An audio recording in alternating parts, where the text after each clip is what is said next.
কঠিন গরম ভাই, কঠিন গরম। এই কষ্ট যারা করে তারাই বুঝে কষ্টের মর্মটা কি।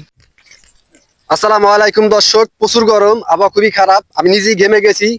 দেখেন এক ভাই এখানে কাজ করতেছে, তার অনুভূতিটা কি তার মুখ থেকে শুনবো। চলেন। আজকে প্রচুর গরম ভাই, আমি নিজেই ঘেমে গেছি। চাষি ভাই কত কষ্ট করে দেখেন চাষবাস করে, তারা লেজু দাম পায় কিনা তাদের মুখ থেকে শুনবো। আসসালামু আলাইকুম ভাই। ওয়ালাইকুম আসসালাম। ভাই কেমন আছেন? আলহামদুলিল্লাহ ভালো। তো ভাই যে এত গরমে কাজ করতেছেন, আপনার অনুভূতিটা কিরকম? ভাই অনুভূতিতে কোনো কাম হইবে, আমার পেট বাঁচাইতে হইবে, কাজ করতে হইবে। যেহেতু আমরা কষ্ট হোক ই হোক, গরিব মানুষ কাজ করতে হবে ভাই। তো একবেলা কাজ করলে কত টাকা পান? 500 টাকা তো তাতে আপনাদের সংসার চলে? মোটামুটি চলে না, আমরা কি করব, কাজ করতে হবে, খাইতে হবে। তো আপনারা এই যে এই নিজেদের খেত নাকি এটা? না, আমাদের নিজেদের কাজ, আমরা কাজ করতে আছি, কৃষক তো শ্রমিক। তা আপনি যে যে চাষবাস করেন, এরা কি আপনারা কি লেজু দাম পান কিনা? যে এত কষ্ট করে ফসল ফলান, ভাই পাটে যা খরচ, এতে কিছুই হয় না। এই খরচে কোনো দাম ওঠে না। এই কঠিন খাটনি আর খরচ, এতে দাম ওঠে না।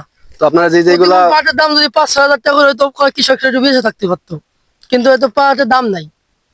অনেক পরিশ্রম করেন, এই যে বুনার থেকে শেষ পর্যন্ত কাটা ধোয়া একবার পচানো পর্যন্ত শুকনা পর্যন্ত হাটে নিয়ে বিক্রি করেন, তাতে কিছু থাকে না?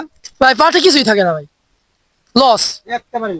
5-6 হাজার টাকা করে মন হইলে তাও কৃষকের একটু বাইসে থাকার মতো একটু পরিস্থিতি থাকতো। কাকা আপনি কিছু বলেন তো। আমি কি করবো? কাকা কিছু বলতে পারেন? কাকা খুব অস্থির হয়ে গেছে। হ্যাঁ, গরমে কাকা খুবই ভিজে গেছে, একদম অসুস্থ হয়ে গেছে কাকা। বলতে পারলাম না, এই জন্য বলতে পারলো না কাকা। তো আপনার জন্য গলা ঠান্ডা করার জন্য পানি, সেলাইন, বিস্কিট আছে, কেক আছে, খেয়ে একটু রেস্ট নিয়ে খাবেন। যেহেতু প্রচুর গরম, আপনি তো পুরো কঠিন গরম ভাই, কঠিন গরম। এই কষ্ট যারা করে তারাই বুঝে কষ্টের মর্মটা কি। সেটাই ভাই।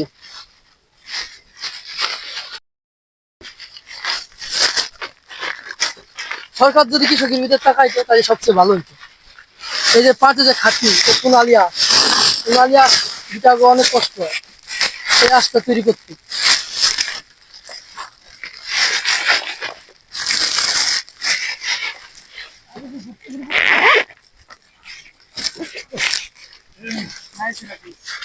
তো দর্শক, ভাইয়ের মুখে শুনলেন, তারা ন্যায্য দাম পায় না, কত পরিশ্রম করে দেয় এই রোদ্রের ভিতরে। আমি নিজেই ঘেমে গেছি, অস্থির লাগতেছে। একটু ঠান্ডা পানি সেলাইন খাইতে হবে শরীরটা ঠান্ডা রাখার জন্য। তো নেন ভাই, এটা খায়েন আর রেস্ট নিন। আপনাদের অনেক ধন্যবাদ। ঠিক আছে ভাই, ভালো থাকেন। তাই আবার দেখা হবে ইনশাল্লাহ। তো দর্শক, ভিডিওটা অবশ্যই শেয়ার করে দিবেন, যাতে অসহায় মানুষের, গরিব মানুষের দেখেন কত কষ্ট করে কৃষি কাজ করে, এটা বুঝতে পারে তাদের কত কষ্ট করে কৃষি কাজ করে। আর যারা পেজটি এখন ফলো করেন, অবশ্যই পেজটি ফলো করবেন। আসসালামু আলাইকুম।